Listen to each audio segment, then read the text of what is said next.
आज देखंतु आपणक पई आउ गुटे मु नुआ अपडेट नै आछि जोटा कि आपण माने समस्ते थंबनेल देखिकी जानि पारुथिबे 31 तारिख सुधा करंतु 10टी बड़ काम नहले परे आपण माने हैरान रे पड़िबे। देखंतु आपण माने समस्ते जानिचंती जे एप्रिल 1 तारिख ठारू नुआ आपणकर फाइनेंशियल ईयर जाकी आरंभ होई जिवो। देखंतु जेहेतु सरकार तरफ नुआ फाइनेंशियल ईयर टाकू आरंभ करा जाउची एप्रिल 1 तारिख रु सेतिपई देखंतु बहुत सारा जहाँकि नियम रे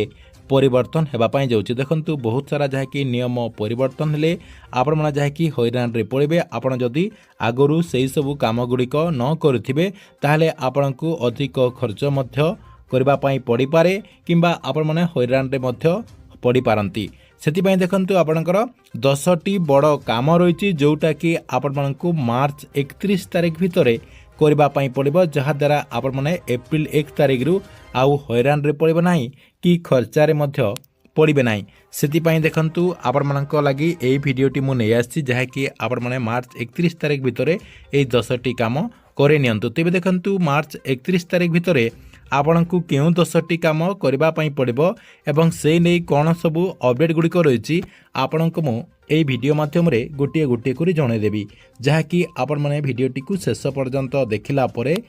से नहीं पूरा इनफॉरमेशन टी जानी पारिबे। सेतिपई भिडियोटी को बिना स्किप करिकी शेष पर्यंत देखंतु। ता पूर्वरु वीडियो को गोटे लाइक कर दियंतु एवं जो माने चैनल टी को एजाय सब्सक्राइब करनाहांती चैनल टी को सब्सक्राइब कर नियंतु। आपनकु मार्च 31 तारिख सुधा केउ 10टी काम करबा पई पड़िबो देखंतु से नहीं पूरा अपडेट टी रहिछि आपनकु मु गोटिए गोटिए करी ए वीडियो माध्यम रे जणे दउछि। देखंतु फास्ट होइछि आपनकर जो पान कार्ड रहिछि पान कार्ड सहित आधार कार्ड टी को आपण माने जाकी लिंक कर नियंतु। देखंतु आपणक पाखरे जदि गोटे पान कार्ड रही एवं सेही पान कार्ड रे ए पर्यंत जदि आपणकर आधार कार्ड टी को लिंक करे नाहंती ताहले आपण माने मार्च 31 तारिख सुधा लिंक करे नियंतु। जदि आपण मार्च 31 तारिख परे जदि लिंक करिवे आपणको जाकी 1000 टंकार फाइन लागिबो, जहाँकि सेतिपई आपण माने एबेठारु आपणकर पान कार्ड रे आधार कार्ड टी को लिंक करे नियंतु। एटा आपणकर फास्ट काम गला। 2 नंबर रे आपणकर बैंक केवाईसी देखंतु आपणक पाखर जदि गोटे बैंक अकाउंट रही जे कोनोसी आपणकर बैंक हेथौ ना काहेकि आपणक पाखर जदि गोटे बैंक अकाउंट रही एवं से बैंक अकाउंट रे 12 मास भितरे आपणकर गोटे भी जदि ट्रांजैक्शन करे नाहंती किंबा आपण सेथिरे केवाईसी करे नाहंती ताहले आपणकर बैंक अकाउंट टी क्लोज हे जिवो। सेतिपई आपण माने आपणकर जो बैंक रही से बैंक को जाइकी केवाईसी दे नियंतु, जहा द्वारा आपणकर बैंक अकाउंट टी रनिंग हे जिवो। देखंतु आपणकर जदि बैंक अकाउंट टी बंद हे जाउची सरकार को तरफ रु जहा भी आपण माने बेनिफिट पाउचंती जेमति कि आपणकर सुभद्रा योजनार टंका, पीएम किसान योजनार टंका, आपणकर सीएम किसान योजनार टंका, प्रधानमंत्री आवास योजनार टंका, भत्ता टंका, ए जो आपणकर गवर्नमेंट स्कीम गुड़िकर टंकाटी सरकार को तरफ रु दिया जाउची से टंका आपण माने आउ से बैंक रे पाई पारिबे नाही। सेतिपई आपण माने यथाशीघ्र मार्च 31 तारिख सुधा केवाईसी करे नियंतु, जहा द्वारा आपणकर बैंक अकाउंट टी रनिंग हे जिवो। जदि आपण 31 तारिख भितरे न करिवे एप्रिल 1 तारिख रे जदि आपण माने करिवे ताहले आपणकर बैंक अकाउंट टी सेही समय भितरे जहाँकि क्लोज हे जाइथिबो। देखंतु आपणकर नेक्स्ट कोन रही सुकन्या योजना। देखंतु जो माने सुकन्या योजना रे इन्वेस्ट करूचंती अर्थात आपण माने सुकन्या योजना रे किछि टंका जदि संचय करूचंती ताहले आपणक पई कोन अपडेट होइछि देखंतु सरकार को तरफ रु आपणकर मार्च 31 भितरे आपणकर फाइनेंशियल ईयर टी सरी जाउची। आपणकर नुआ फाइनेंशियल ईयर आपणकर एप्रिल 1 तारिख रु आरंभ होउची। सेतिपई जदि आपण माने सुकन्या योजना रे टंका इन्वेस्ट करूचंती ताहले आपण माने 31 तारिख भितरे मार्च 31 तारिख भितरे आपणकर जेते भी टंका आपण किस्ती अनुसार दौचंती आपणकर प्रत्येक मासरे जेते टंका रही जदि आपण 250 टंका प्रत्येक मासरे दौचंती एवं एई वर्ष जदि गोटे भी किस्तीर टंका देई नाहंती ताहले आपण माने 250 टंका जदि दौचंती 250 टंका देकी आपणकर रनिंग करनियंतु। जदि आपण मार्च भितरे 31 तारिख भितर न करुँच आपणकर इनएक्टिव हो आग को आपणकर जदि आप एप्रिल मास भितर करेंगे अर्थात एप्रिल पर जदि आप करेंगे आपन को 50 टंकार फाइन लगे से जो मैंने सुकन्या समृद्धि योजना अधीन टंका इन्वेस्ट करुँच से जहाँकि यही डेट भितर करे नियंतु। नेक्स्ट आपंकर कौन रही देखु नेक्स्ट आपंकर आईटीआर फाइल देखु जो मैंने आईटीआर फाइल करिसेंती जो माने आपनकर इनकम टैक्स दौरान से जहाँकि 31 तारिख सुधा भितर आपनकर इनकम टैक्स दे नियंतु आपनकर फाइल आपनकर ये कर दियंतु जहाँ द्वारा आपन को अधिक टैक्स लगे ना कहीं सरकार को जेहेतु आपनकर एप्रिल 1 तारिख रु नुआ फाइनेंशियल ईयर आसीजिवो एथिरे आपनकर किछि नुआ नियम मध्य लागू होइजिवो सेति आपण माने जदि आपनकर आईटीआर फाइल रही एबे थारे जहाँकि ताहा आपण माने डिपोजिट करे नियंतु।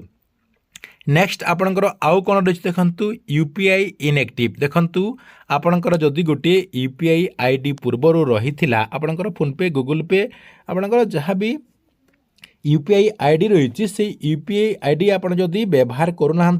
एवं आग को व्यवहार करने चाहूँगी ताहले आपणकर यूपीआई टी आपणकर एप्रिल 1 तारिख रु इनएक्टिव हो कहीं ना आग को आपणकर 1 तारिख रे अर्थात आपणकर एप्रिल 1 तारिख रे बहुत सारा जहाँकि नियम आपणकर परिवर्तन हो देखु यूपीआई रे मध्य आपणकर नुआ नियम आसवाई जाऊँगी आपणकर यूपीआई जो ट्रांजैक्शन रही से ट्रांजैक्शन आपणकर नुआ चार्ज लागू हो सहित साइबर सुरक्षा आपणकर 5000 रु अधिक जदि ट्रांजैक्शन है ताहले आपणकर ट्रैक करा जिवो सेतिपई आपणकर जदि यूपीआई एक्टिव नथिबो ताहले आपणकर यूपीआई टी को इनएक्टिव कर दिया जिवो जदि आपण यूपीआई टी को व्यवहार करनांती एवं रजिस्ट्रेशन केवल कर दैचंती ताहले आपण माने एबे ठारू जाय कि मार्च 31 तारिख भितर एक्टिव करनियंतु जहा द्वारा आपण माने सेही यूपीआई माध्यम रे सबु जहा कि ट्रांजैक्शन गुडिको करि परिबे। नेक्स्ट आपणकर कौन रही भाइकेल रूल आपणकर गाड़ी को नहीं नुआ रूल रही जहाँकि आपको 31 तारिख भितर करने पड़ो ना आपणकर एप्रिल 1 तारिख रु आपणकर नुआ रूल आसीज ओल्ड भाइकेल उपर आपणकर रिस्ट्रिक्शन आपणकर बढ़ी पारे आपणकर जो पुराना गाड़ी गुड़िक रही है जहाँकि सरकार तरफ नुआ नियम आसब ता सहित देखु पॉल्यूशन रूल को नहीं सरकार तरफ जहाँकि स्ट्रिक्ट रूल आसब से देखु एवं आपंकर जदि पॉल्यूशन सर्टिफिकेट पर्यंत करना ता सहित आपंकर पुराना गाड़ी रही पुराना गाड़ी आपंकर डॉक्यूमेंट गुड़िक जदि ठीक ठाक ना ताहले आपण माने एबे ठारू जहाँकि सबकिछि ठीक ठाक करे नियंतु। नेक्स्ट आपणकर आउ कौन रही देखु सिम कार्ड को नहीं देखु आपण मैंने जो मोबाइल माध्यम रे सिम टी व्यवहार कर फेक सिम उपरे सरकार तरफ कठोर एक्शन नियाजिबो देखु एप्रिल 1 तारिख रु आपणकर जो सिम रही से सिम रे मध्य आपणकर नुआ नियम आसीबो तेबे सतिपाई जदि आपणकर बिना डॉक्यूमेंट कौन सिम रखिंट एवं से सिम टी जदि आप व्यवहार करते आपण से सिम रे निजर आपणकर आईडी प्रूफ देकी केवाईसी करना अर्थात आपणकर पाखर जो सिम जो एजेंसी रही जो आपणकर डीलर रही पाखक जाकि आपण मैंने आपणकर ना रे से सिम टी को एक्टिवेट करनियंतु कहीं आपण जदि मार्च 31 तारिख भितर से सिम टी को आपणकर ना रे एक्टिव करेंगे ना ताले आपणकर सिम टी को सरकार तरफ बंद कर दिया जिवो आपणकर जे कोसी कंपनी सिम हेथो ना कहीं आपणकर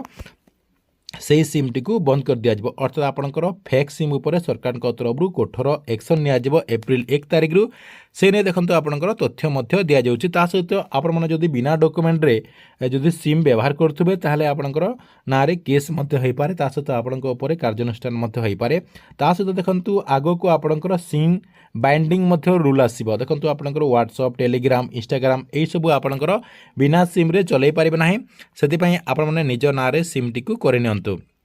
आईडी वेरिफिकेशन आपणकर स्ट्रंग हेबो देखंतु से ने मध्य आपणकर तथ्यटी रहिछि। नेक्स्ट आपणकर कोन रहिछि एलपीजी गैस सिलेंडर देखंतु एलपीजी गैस सिलेंडर पई मध्य आपणकर नुआ नियम आसीबो एप्रिल 1 तारिख रु सेति पई देखंतु आपण माने एलपीजी गैस सिलेंडर परिवर्तन हेबो